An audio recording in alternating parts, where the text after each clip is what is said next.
Hello दोस्तों, NCERT की series geography class 7 में हम लोग रीड कर चुके हैं चैप्टर 1 और अब हम चलते हैं चैप्टर 2 में। आप वीडियो अगर आपको लग रहा है थोड़ा सा बोरिंग हो रहा है तो आप जल्दी जल्दी आगे बढ़ाइएगा और जहाँ जो ज़रूरत नोट करने की है उसे अपना नोट कर लीजिएगा, क्योंकि क्वेश्चन कहीं से कुछ भी आ सकता है। ठीक है, तो चलिए स्टार्ट करते हैं। टाइम को वेस्ट किए बिना जल्दी जल्दी आगे बढ़ते हैं। उसके बाद अपने मॉक टेस्ट आप देते रहिएगा। The best of luck all of you.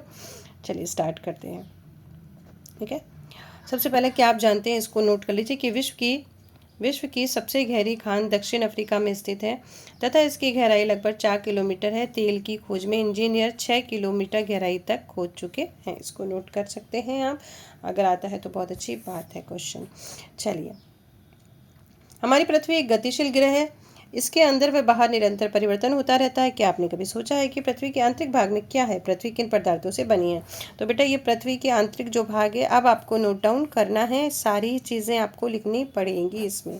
ठीक है, एक प्याज की तरह पृथ्वी भी एक के ऊपर एक सकेंद्रीय परतों से बना है। ये चित्र आप देख रहे हैं। अब यहाँ से नोट करना शुरू करिए। पृथ्वी की सतह की सबसे ऊपरी परत को परपटी कहते हैं। यह परत पतली परत होती है। यह महाद्वीप सहित 35 किलोमीटर और समुद्र में केवल 5 किलोमीटर तक है। ठीक है, इसको आप नोट करिए। उसके बाद देखिए, जो महाद्वीपीय है वो किससे बने हैं? वो बने हैं सिलिका एवं एल्यूमिनियम, जिसको हम CIAL कहते हैं। सियाल भी बोलते हो आप लोग। ठीक है, ये किसका है? ये है महाद्वीप। ये क्या है? महाद्वीप इसी से बने हैं। उसके बाद ये भी नोट करिए, इसलिए इसे Cl या सिलिका और एल्युमिनियम कहा जाता है। महासागर की प्रॉपर्टी मुख्य रूप से सिलिका और मैग्नीशियम से बनी है, जिसे हम सीमे या सीमा कहते हैं। ठीक है, ये सब नोट करते जाइए। अब आप सिलिका और मैग्नीशियम से बनी है। परपटी के ठीक नीचे मेंटल होता है, जो 2900 किलोमीटर की गहराई तक फैला है। इसकी सबसे आंतरिक परत क्रोड है। ठीक है, इसकी त्रिज्या लगभग 3500 किलोमीटर है। मुख्यतः ये निकेल और लोहे की बनी है, जिसे हम निफे कहते हैं। बेटा ये भी नोट करिए। निकेल, एन से निकल, फ से फेरस होता है। ठीक है, केंद्रीय कोट का तापमान एवं दबाव काफ़ी उच्च होता है। अब आते हैं हम शैल और खनिज पे। ठीक है, शैल मतलब रॉक। ये जो है क्या आप जानते हैं? इसको भी आप नोट कर लें बेटा। पृथ्वी के आयतन का केवल 1% हिस्सा ही परपटी है और 84% मेटल एवं 15% हिस्सा क्रोड है। इसको कर दीजिए। पृथ्वी की जो त्रिज्या है 6771 किलोमीटर है। शब्द की उत्पत्ति भी देख लीजिए। इग्नियस किससे हुआ? लैटिन भाषा के इग्नियस शब्द है, जिसका अर्थ है अग्नि। सेंटीमेंट्री, सारी रॉक है हमारी। सेंटीमेंट्री किससे होती है? सेंटीमेंटर, जिसका अर्थ है स्थिर। मेटामॉर्फोरिक, जिसका अर्थ है मेटामॉर्फोरे, जिसका अर्थ है रूप परिवर्तन। ठीक है, जो चेंज होके बनती हैं। तो अब आप नोट करते जाइए, क्योंकि ये सारी चीज़ें हैं नोट करने वाली है। जहाँ जहाँ होगा 1 2 3 पॉइंट करके आप नोट करते जाएंगे। अब पृथ्वी की जो परपटी है, यानी कि सबसे ऊपर का जो हिस्सा है, वो अनेक शैलों से बना है। पृथ्वी की परपटी बनाने वाले खनिज पदार्थ किसी भी प्राकृतिक पिंड को शैल कहते हैं, जिसको आप चट्टान भी कहते हैं। ठीक है, शैल या चट्टान एक ही बात है। शैल विभिन्न रंग, आकार एवं गठन की हो सकती है।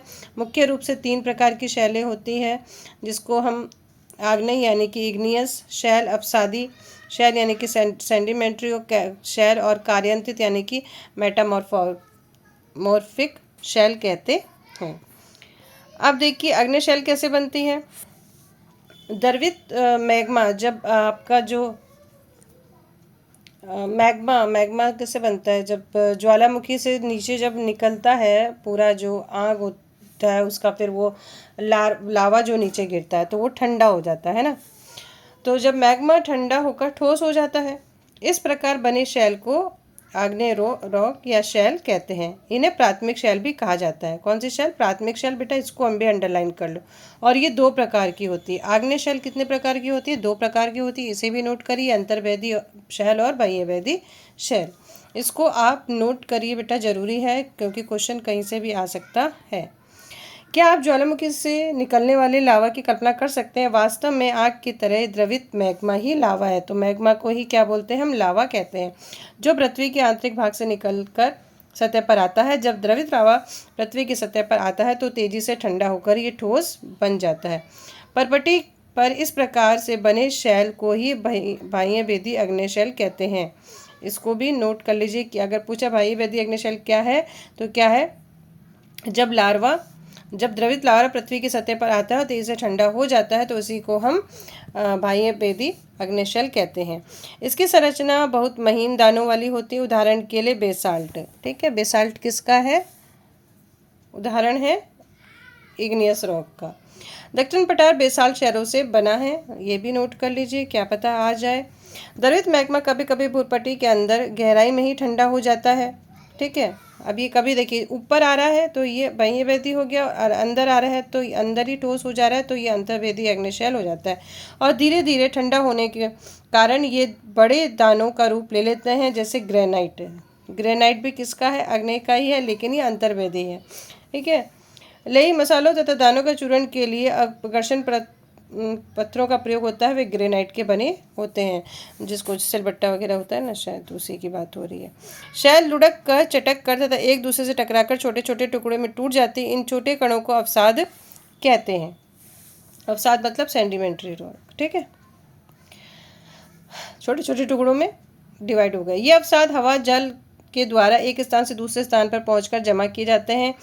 ये अदृढ़ अवसाद दब कर तथा ठोस होकर शैल की परत बना लेते हैं। इस प्रकार की शैलों को अवसादी शैल कहते हैं।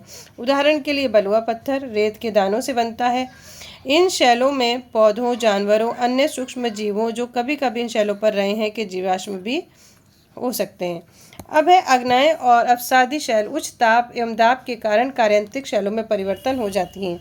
यानी कि ये जो दोनों शैल है, अग्नेयस और सेडिमेंट्री जो रॉक है, ये उच्च ताप और दबाव के कारण कार्यांतित में परिवर्तित हो जाती है। कार्यांतित कौन कौन सी हो गई है हमारी?